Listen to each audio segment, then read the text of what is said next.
100.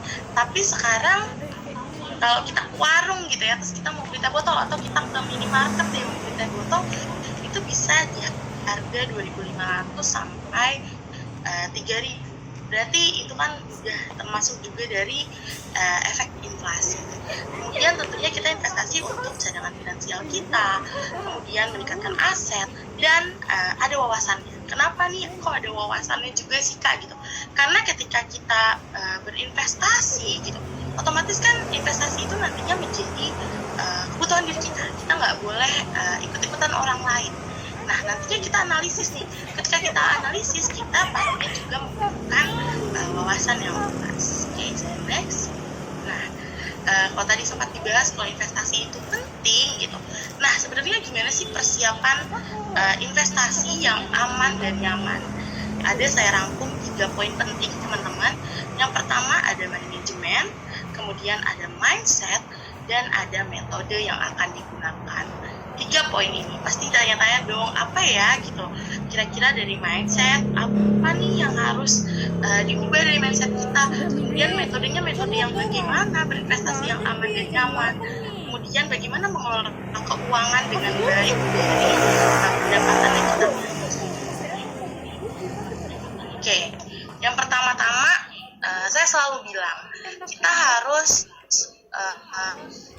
ubah mindset kita teman-teman saat kita ingin berinvestasi.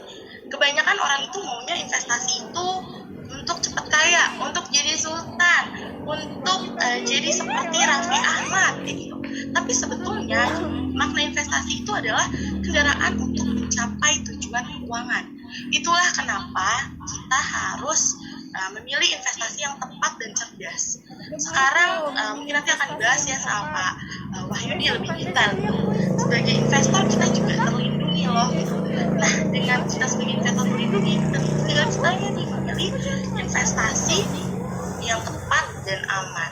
Nah, kalau dari sisi mindset, apa sih yang sebetulnya harus kita persiapkan gitu. Yang pertama ada safety. Saya yakin tidak ada investor yang ingin merugi.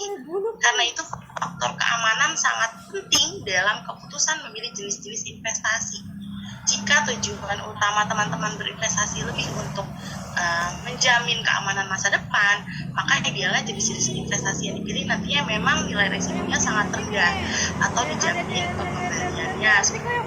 Kemudian dari sisi income, investor yang punya tujuan mendapatkan ekstra penghasilan melalui investasi, idealnya memilih jenis-jenis investasi yang biasanya sifatnya stabil, kemudian daya tahan risikonya juga harus ditingkatkan supaya investasi bisa berjalan mengimbangi inflasi. Misalnya seperti apa? Biasanya itu ada yang kombinasi antara reksadana, kemudian saham dividen atau obligasi.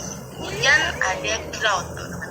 Apa tuh Kak growth? Nah, yang dimaksud dengan growth adalah mengembangkan modal awal hingga mendapatkan keuntungan sesuai yang diinginkan. Itulah kenapa sebelum berinvestasi kita harus punya yang namanya investment plan atau trading plan seperti itu. Jika tujuan investasi kita lebih ke pengembangan modal awal, maka jenis investasinya tuh biasanya ke arah jenis aset tetap, teman-teman. Dan saya selalu bilang ketika kita berinvestasi, kalau bisa jangan cuma di satu instrumen aja, tapi sebelum kita berinvestasi harus ada persiapan-persiapan yang matang. Oke, nah masih berkaitan dengan prinsip gitu ya, dan dengan mindset. Saya selalu bilang kita itu ketika berinvestasi sama seperti lomba lari maraton. Ada nggak nih di sini yang suka lari, yang suka ikut lomba-lomba, mungkin yang mau kariran kayak gitu. Nah, saat teman-teman berlari, pasti yang disiapkan apa? Sepatu terbaiknya, pasti yang disiapkan outfit terbaiknya, kemudian yang disiapkan juga kesehatan yang baik agar saat lari bisa maksimal dan optimal. Nah, seperti itu juga saat kita berinvestasi, teman-teman.